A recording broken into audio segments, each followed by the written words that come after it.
Bueno, le aprecio mucho al doctor, al subsecretario Hugo López-Gatell, que me haya aceptado esta llamada en esta conversación, que prácticamente ha sido semanal a lo largo de toda esta pandemia. Hugo, buenas tardes, ¿cómo estás? Bien, Joaquín, muy buenas tardes, gracias, a la orden. A ver, Hugo, 100,000 muertos, 100,000 muertos, que en su peor momento tú llegaste a decir que 60,000, de llegar a 60,000 sería catastrófico. ¿Qué son 100,000, Hugo? Pues son una tragedia humana, como lo son cada uno de ellos. Es decir, es muy importante que no por el número grande que vemos, 100,000 muertos en México, casi 1 millón o casi cercanos a 2 millones en el mundo, no perdamos de vista la dimensión humana del asunto. No es solo un asunto numérico, sino que cada uno de ellos, cada persona que dejó un vacío en su familia, con sus amigos, con sus comunidades, es una tristeza que debemos sentir todos. Estamos hablando de 100,000 familias. 100,000 familias, a 100,000 familias en México se le murió alguien. Sí. Sí, exactamente, por eso lo digo. A veces estas dimensiones numéricas de situaciones masivas pueden hacer que se concentre uno en el número y que haya personas que pierdan la dimensión, pero estas 100,000 personas, insisto, 100,000 en México, casi 2 millones en el mundo, son individuos que en algún momento cumplían un papel social, un rol afectivo, en algunos casos eran sustento económico de sus familias. Todos y cada uno de ellos merecen profundo respeto por quienes fueron, por el vacío que dejan y por las familias que se quedaron sin ellos. Pero déjame insistirte, Hugo López-Gatell. Si 60,000, tú dijiste que de llegar a 60,000 sería catastrófico, de llegar a 100,000 rebasamos la catástrofe. Por eso lo digo, Joaquín, porque este es un asunto inconmensurable, como he usado este término desde la perspectiva técnica respecto a la dimensión epidemiológica de la epidemia, un fenómeno que no se había visto en más de 100 años en la planeta Tierra. El referente más cercano es la pandemia de influenza 1918, que dejó 20 millones de muertos. La pandemia de influenza de 1918 dejó un estimado de 20 millones de personas fallecidas. Y por esa razón no había un paralelo con esta epidemia en las múltiples epidemias que ha habido durante el siglo XX y lo que llevamos del siglo XXI. Hoy dice el presidente que es tiempo de sopilotes, que es tiempo de se padece una temporada de sopilotes. Y yo difiero de eso. Yo creo que estamos viviendo una temporada de solidaridad, Hugo, no sé cómo lo veas tú. Es importantísima la solidaridad. Efectivamente, todos los seres humanos hoy estamos unidos por el mismo riesgo, por el mismo daño, por la misma situación adversa, por la incertidumbre, por la tristeza, por el enlutamiento que nos causa esto. Mantener la unidad, la solidaridad, una visión de concordia, una visión de que todos caminamos en el mismo sentido por salvar a este planeta, a esta especie, es fundamental. Y en ese sentido, sí, efectivamente el llamado del presidente ha sido repetidamente a ese sentido de unidad, en lo que corresponde a México, pero también en lo que corresponde a otras naciones. Precisamente recordarás que una de las declaratorias que hizo la Organización de Naciones Unidas, una resolución formal que votó la Asamblea de Naciones Unidas, fue producto de una iniciativa del presidente López Obrador para buscar que hubiera solidaridad también en el acceso a los productos como las vacunas que pueden brindarnos alguna esperanza de ya salir adelante de esta epidemia. Yo difiero, déjame ser realista, porque yo jamás he sido partidario de crear una falsa esperanza, una falsa ilusión. Para mí, la realidad es que hoy no hay ninguna vacuna, por más anuncios periodísticos que hagan, ¿sí? No hay ninguna vacuna que hoy se pueda aplicar, Hugo. Y por más que, aunque me digan que ya están en 94.5, que en el 95, que ya viene, hoy no hay ninguna vacuna y no podemos aferrarnos a esa ilusión vana, Hugo. Es correcto que no hay ninguna vacuna contra COVID-19 que hasta este momento haya demostrado eficacia, seguridad. Están en curso 11 ensayos clínicos de igual número de vacunas o candidatos a vacunas, y hasta que esto no se demuestre que son seguras y eficaces, ningún país puede adoptarla. La posibilidad de tenerlas se acerca cada vez más. Los distintos países que tenemos esa posibilidad y donde ha habido la voluntad política de hacerlo, hemos estado explorando oportunidades muy tempranas de allegarnos de esas vacunas, garantizando siempre que si llegan hayan demostrado seguridad y eficacia. Hasta el momento que lleguen podemos usarlas, y los distintos tiempos que requiere la ciencia para demostrar esas propiedades y las compañías para fabricarlas, pues son parte de las restricciones de la realidad, como tú correctamente señalas. Además, Hugo López-Gatell, hay un punto. No se puede saber cuáles puedan ser las secuelas de la supuesta vacuna cuando llegue, porque no ha corrido el tiempo para conocerlas. A eso se refiere precisamente la seguridad. La seguridad de los productos farmacéuticos, incluidas las vacunas, se debe probar con estudios que son ya estándares en las ciencias de la salud. Los ensayos clínicos controlados son la fase 3 de la investigación clínica y son los estudios comparativos que están ahora en curso. En México hasta el momento solamente tenemos uno, es de esta vacuna CanSino de origen chino-canadiense. Próximamente se iniciará el de la compañía farmacéutica Janssen, que también ha solicitado su aprobación en México, y otras compañías han solicitado ya y se está analizando. Pero ciertamente estos ensayos clínicos son imprescindibles, son inescapables, no se pueden evadir, porque son el mecanismo que tiene la ciencia para demostrar la seguridad en primer lugar y posteriormente la eficacia de las vacunas. Otra cosa, Hugo, si no se conoce bien a bien cuáles son las secuelas del COVID, las están empezando a investigar. ¿Por qué? Pues por lo del corto del tiempo, aunque ya llevemos 10 meses en esto. ¿Cómo se va a saber cuáles son las secuelas a mediano y largo plazo de la vacuna cuando no han tenido la posibilidad de que corra ese mediano y largo plazo para comprobarlo o para conocerlo o desecharlas? Sí, las vacunas, aquí hay un elemento técnico importante de tomar en cuenta. Las vacunas son productos que originalmente, cuando se inventaron las primeras vacunas, la primera vacuna que se descubrió o inventó, porque fue parte de una cosa y parte de la otra, fue la vacuna contra la viruela. Y esa vacuna, que se inventó a finales del siglo XVIII, era una vacuna que se hacía en una manera relativamente simple con virus vivos, un virus pariente del virus viruela, que es el virus vaccinia. Y desde entonces, han pasado más de 200 años, el desarrollo de la vacuna ha llevado a estándares tecnológicos que permiten utilizar no virus vivos, sino virus atenuados, aunque todavía hay vacunas de virus vivos. Y en el caso de la vacuna COVID, que definitivamente es la vacuna más nueva que está en desarrollo, hay varios candidatos, ninguno de ellos se está considerando el utilizar un virus que sea viable, que se pudiera activar y generar enfermedad. En todos los casos son o bien proteínas, o bien subunidades del virus, o bien como la vacuna de Pfizer, que es una de las tecnologías más novedosas, que utiliza simplemente una instrucción genética que no tiene posibilidad de transformar a las células, pero solo temporalmente tiene posibilidad de producir una proteína que induzca protección. Ahora, doctor López-Gatell, dice el doctor Alcocer que está bajo control, y yo no veo, yo estoy percibiendo que por lo menos en 8 entidades hay un rebrote, ¿sí? Dentro del mismo brote, porque ni siquiera es segunda oleada, un rebrote o un incremento de los que había. Así es, esto es lo que hemos estado anunciando desde hace 8 semanas, de hecho antes de que ocurriera.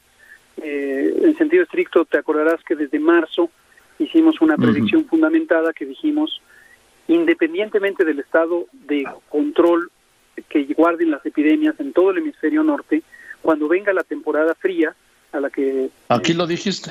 Exactamente, y hablé de la temporada de influenza, que todos los años se presenta de octubre a marzo, y dado que COVID comparte muchas características similares a la influenza, pues era esperable que ocurriera.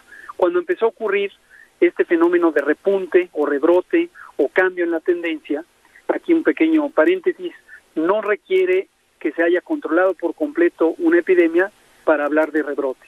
Si ya venía a la baja y de repente va a la alza, pues eso se llama rebrote. Y lo que vemos es que en los estados del centro norte, empezó en Chihuahua, Coahuila, Durango, Zacatecas, Nuevo León, también Aguascalientes y también Querétaro, es donde vimos este fenómeno de repunte. Ahorita afortunadamente Chihuahua ya está entrando en control, Coahuila empieza, aunque todavía es muy preliminar, pero todavía van a la alza los otros estados que mencioné. Y en la Ciudad de México también vemos una tendencia a la alza con una mayor velocidad de ocupación de los hospitales. Hoy dijo Claudia Sheinbaum que el semáforo naranja está al límite del rojo. No sé qué quiere decir eso, pero no son buenas noticias. Sí, es correcto. Hemos estado en continua comunicación desde el inicio de la epidemia con la doctora Claudia Sheinbaum. Compartimos no solamente información, como lo hacemos con los otros 32 o 31 entidades federativas, sino también incluso las reflexiones científicas. Y coincidimos en lo que está señalando la jefa de gobierno. La tendencia es demasiado rápida a la ocupación de hospitales, es producto de una mayor tasa de contagios, y dado que la Ciudad de México, considerando su zona metropolitana conurbada, es la zona más poblada del país y más densamente poblada, se requiere tomar medidas más intensivas para ya cambiar esta tendencia de incremento de casos, contagios y algunas muertes. A mí me parece, doctor Hugo López-Gatell, tengo esta sensación, te la comento, por favor, entre tú y yo, que como que hay una reserva, una preocupación, un rechazo a poner el rojo a la Ciudad de México, aunque en algún momento fuese necesario. No, Joaquín, gracias por comentarlo, y aquí en la confianza que nos tenemos también te comparto entre tú y yo que no es el caso. Lo que hemos visto, y sí, por eso me he permitido felicitar, espero que no se sienta discriminado a ninguno de los otros 31 mandatarios estatales. En el caso de la Ciudad de México hemos visto un gran talento en ser proactivos, en innovar tecnológicamente, en disponer de las brigadas comunitarias para el programa de detección, protección y resguardo, en habilitar los hospitales. Fue el primer estado en firmar el convenio de intercambio de servicios con el Seguro Social y las instituciones de seguridad social.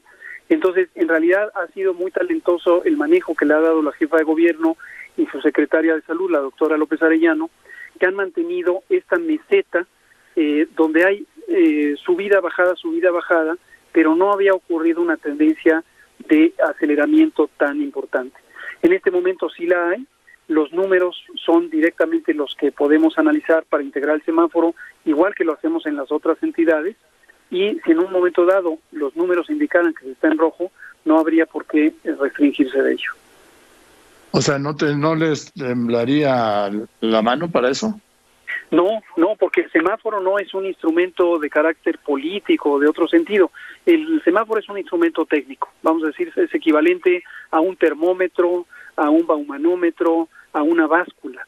Lo que mide es objetivamente una realidad, en este caso una realidad poblacional, que es la epidemia, y eso es útil para guiar los esfuerzos. Y lo que ha hecho la jefa de gobierno, Claudia Sheinbaum, es que se ha anticipado a los hechos. Ella ha puesto estas modalidades intermedias de los distintos niveles de alerta al interior del semáforo naranja, y de hecho ha tomado algunas acciones que en términos generales correspondían al semáforo rojo. Ella las ha instaurado anticipadamente. Ahora dice el presidente que los que critican son los conservadores, sus adversarios, que quisieron utilizar la desgracia del pueblo de México para culpar al gobierno, que eso es evidente. Yo no comparto eso. ¿Tú, doctor? Obviamente, pues sí, es tu jefe, ¿no? Pero yo no lo comparto.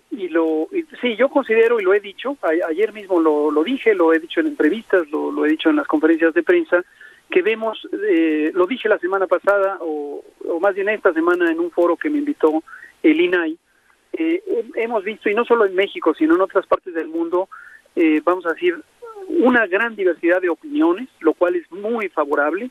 Creo que las sociedades plurales que se pueden expresar libremente y donde los gobiernos garantizan la absoluta libertad de expresión y prensa y opinión, pues es siempre muy apropiado. ¿Por qué lo digo en términos de la epidemia? Porque nos permite allegarnos de reflexiones, de observaciones, de comentarios, de críticas incluso. No le tenemos ninguna reserva a la crítica. A veces vemos una manera de expresarlo que pudieran otros interpretarla como agresiva, pero nosotros tomamos pues la esencia de la preocupación. Eso yo diría que es la manera de expresarse de la mayoría, de la enorme mayoría de la sociedad. Pero sí vemos también, y es claramente reconocible por la limitada agenda de comunicación que tienen algunos medios, en donde en lugar de abordar el problema que nos atañe a las y los mexicanos, en lugar de ayudar a brindar mensajes útiles para que tomen decisiones las y los mexicanos, lo que se han es situado un poco en el borde del lucro político de la información, y como esa información procede de una realidad trágica que vivimos todos los que somos parte del pueblo de México, pues entonces pareciera que la agenda no es de interés público, sino más bien de otro tipo. Pues yo creo que es de interés público, y esa declaración que acabas de hacer, Hugo López-Gatell, que los medios están al borde de su información del lucro político. Yo no veo ningún medio entre tú y yo que esté lucrando políticamente con esta enfermedad. Bueno, es cosa de analizarlo. Yo creo que hay personas como tú que tienen conocimiento, experiencia, talento en la parte de interpretación de los medios y de la comunicación. Yo me declaro limitado en esas capacidades, pero sí creo que se puede distinguir quién está sumando y quién no está sumando, y se ha decidido sustraer para más bien estar bordando sobre estos mensajes a veces que inactivan a la población o la confunden. No es tu caso, por supuesto, Joaquín, y te agradezco porque siempre tú has tenido una reflexión crítica como corresponde a un periodista. A veces me retas a mí, supongo que a otros, con preguntas muy apropiadas, y desde luego no es tu caso, pero sí, desafortunadamente, otros medios ni siquiera tienen el sentido de responsabilidad de buscar fuentes primarias, de constatar los datos, y hemos visto pifias, francamente, en algunos medios. En fin. Oye, Hugo López-Gatell, doctor, subsecretario, pues siguen sin aparecer las vacunas tetravalentes en el sector médico privado. Ya es 20 de noviembre, ¿eh? Sí, se han estado liberando. Pero pues no están, doctor. Yo creo que eso te han informado a ti, pero en realidad no han liberado nada, doctor. ¿Dónde has buscado, Joaquín? Quizás la fuente que estás buscando no tiene o no compró. Te voy a dar el Centro Hospitalario México ABC, el Hospital Ángeles, el Hospital Español, Médica Sur, así de los que hemos preguntado, ¿sí? No es un tema personal, ¿sí? Y no es un tema periodístico. Claro. Yo sugiero, como te sugería la semana pasada, que entrevistes a Sanofi. Sanofi Pasteur es la compañía que produce Fluzone, y es la compañía que tiene la mayoría del mercado privado de la vacuna tetravalente en México. Mira, Sanofi mandó una carta, ¿sí? Mandó una carta diciendo que pues no, que es el 1% del total de las trivalentes, ¿sí? Pero el hecho es que no hay vacunas. Ningún médico que ejerza la medicina privada tiene vacunas, ningún hospital privado de los que te he mencionado las tiene. No están al alcance cuando antes ya estaban desde principios de noviembre. No Exacto. Hay, de veras, créemelo, Hugo. No lo pongo en duda, Joaquín. Estoy siguiendo la conversación desde que lo platicamos la semana pasada. Lo que te digo es, sí, nosotros no vendemos vacuna para el sector privado. Ya sé. El gobierno lo único que hace es, si la compañía que la fabrica la somete a revisión, la revisamos de la manera más expedita posible y se libera. Lo que nos ha llegado, se ha liberado. Si Sanofi no tiene abastecido al mercado privado, habrá que entender por qué lo hace. Pues yo creo que aquí también se tiene que ejercer la rectoría del Estado en materia de salud y exigirle al laboratorio, que tiene que cumplir su compromiso como lo cumplió el año pasado o en los años anteriores. Con el sector público no se manejan solos, es un tema de salud. Por supuesto, con el sector público lo ha cumplido, las vacunas contratadas llegaron en tiempo y forma y vamos bien. Lo otro es una transacción entre particulares.